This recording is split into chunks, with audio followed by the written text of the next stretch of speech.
Stay tuned for Butler on Business, coming up next on the Liberty Express. Welcome back to Butler on Business. My name is Jason Riddle, live in the studio with Alan Butler. Alan, you know, our co-host Jimbo often says we get the government we deserve. I think our next guest will certainly agree with that. Daniel Flynn, he's the author of Blue Collar Intellectuals. He's also a widely followed blogger at flynnfiles.com and a columnist for Human Events. Daniel, welcome to the program. Hey, thank you for having me. It's a real pleasure, Daniel. How are you doing today? Outstanding. Well, let's start off. What is Blue Collar Intellectual? What is a Blue Collar Intellectual? Blue collar intellectual is a thinker who comes from a working class or an immigrant background who, when they become an authority in their field, rather than just address other eggheads, they take their work and try to speak to a mass audience. And I think today, when you look at just garden variety intellectuals, you see people who are, they're speaking in a jargon that I don't even think they understand. They write books that nobody reads. They attend conferences that, nobody really attends. They're not engaging the public. And what my book explores is a time in America where you had intellectuals who opened up the conversation to all comers, and you had, mass audience of everyman who were eager to lift their arms higher rather than drag them ever lower. And unfortunately, that's what we see today. Daniel, now, was popular culture really more elevated in the past?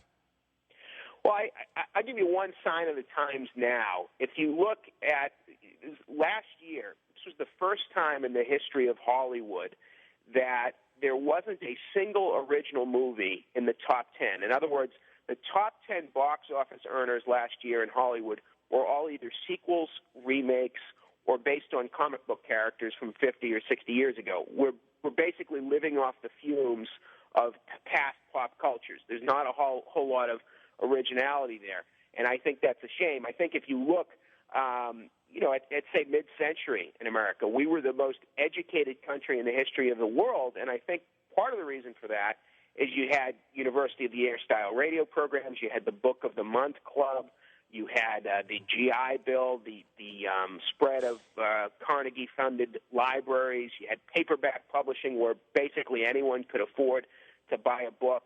And that has changed dramatically, I think, in recent years with the advent of digital technology and a culture that's sort of awash in celebrity obsession.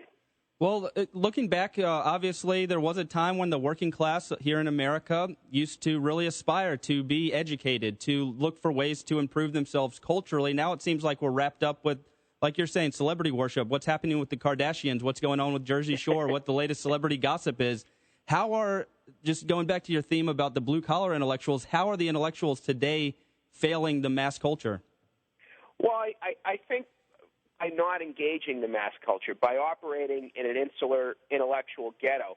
And one of the guys that I write about, Ray Bradbury, was probably famous to your listeners as a big science fiction short story writer.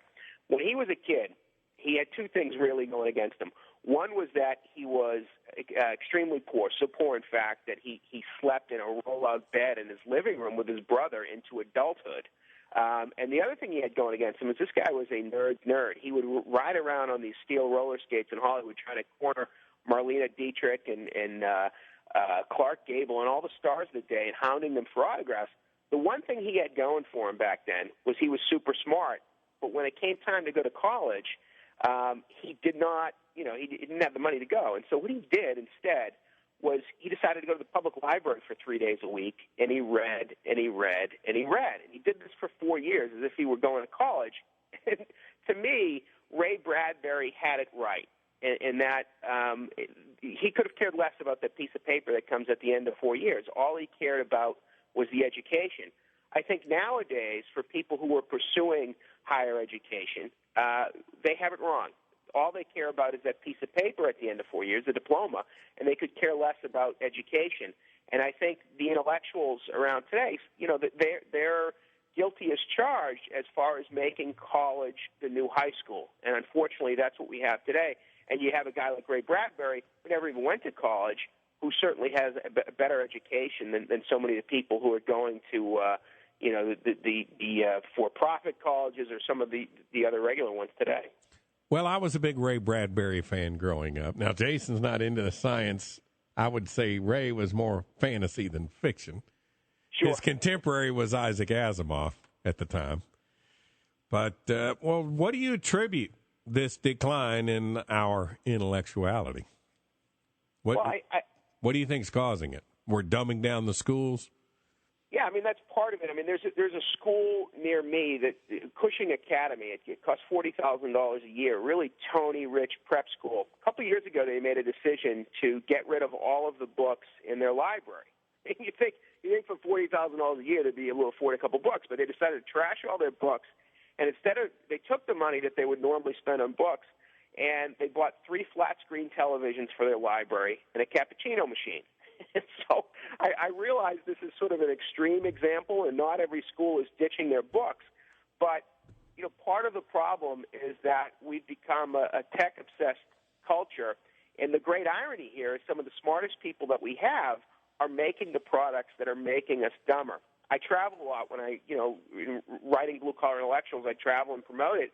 And, you go into an airport lounge, and there's TVs blaring everywhere. You get on the train. Used to be people would be reading books and newspapers. Nowadays, they're playing with gadgets. They're playing video games, texting people. And so there's been a wholesale change in the digitization of culture over the last couple of decades, and I don't think all of it's been for the better. So we're getting both fat and dumb. Yeah, that's definitely true. Well, Daniel, what are the implications here? Let's expand this. We're losing focus, obviously, that the goal is education, and that has some very real consequences, very real implications. What are the results of going down this road, both politically and economically? I think politically, one of the blue-collar intellectuals that I wrote about is a guy by the name of Mortimer Adler, who was behind the whole great books movement in the 1950s and 60s.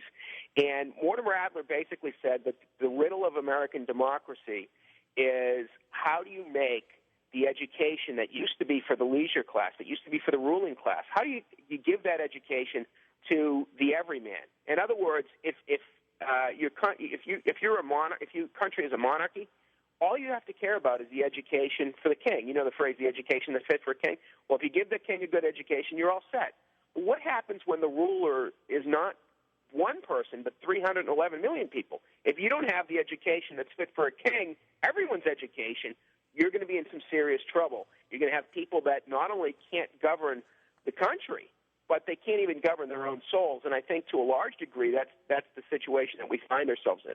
Daniel, one thing I have noticed with, depending on the age that we're talking about, and this is a fairly broad generality I'm getting ready to throw out, but if you want to have a meaningful conversation about U.S. history, you generally have to go and have it with an immigrant, somebody new to the country who's working on citizenship. They seem to have a better grasp of what our history is than people that are Generation Y or whatever they call them. I mean, you can talk to the older folks, but the young people, it's almost like there was no U.S. history.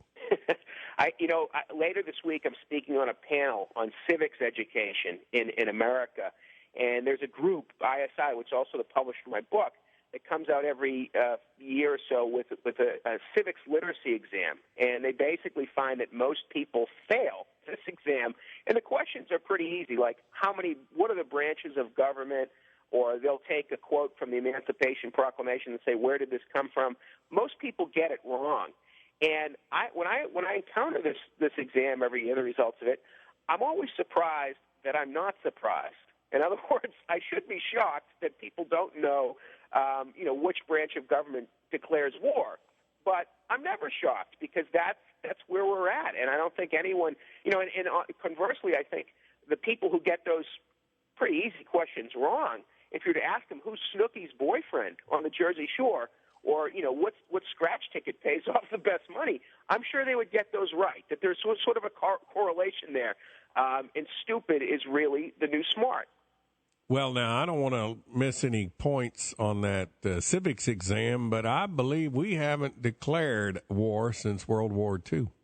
Yeah, you're right about that. I mean, no, we haven't. It started with our police action in Korea, and we haven't had a war technically. We haven't declared war since then, but we've been at war 2 out of the last 3 years. 2 out of every 3 years since 1989, we have been in one form of undeclared war after another. So you can understand maybe how people get that question wrong, because the politicians get it wrong, obviously. Daniel, how much of this intellectual, educational, cultural demise that we're unfortunately witnessing here in America can be attributed to our government-run schools? Does that play any role? Yeah, I think it plays part of the role. I mean, the people that I write about, I mean, I talked about Mortimer Adler earlier, and when Adler appeared on the cover of Time magazine in the 1950s, the subheadline was, "Should Professors Commit Suicide?" And this was partly in jest, but there was a little bit of truth to it, because what Adler was basically offering with the great books was education minus the middleman. He was someone who believed that education was so important that we can't leave it solely up to the schools. And I think today, part of the blame can certainly be laid at the schools in the dumbed-down nature of the curriculum. But the other part of the blame is from the citizenry. And I think there are people who are a little bit too dependent on the schools, whether they be government-run or homeschools or whatever. And they have to understand that you can't leave it up to the school, your kid's education simply up to the schools, because your kid's not going to get a good education if that's what you're going to do at most schools. Well, we have certainly wiped out a lot of the blue-collar intellectuals, and that's, as you put it, launched us on a very dangerous experiment of trying to maintain a democracy without an intellectually alert citizenship. The book is Blue Collar Intellectuals, published by ISI Books. Daniel Flynn, it's been a pleasure. We look forward to having you on again. Hey, thank you, guys. Thank you, Daniel.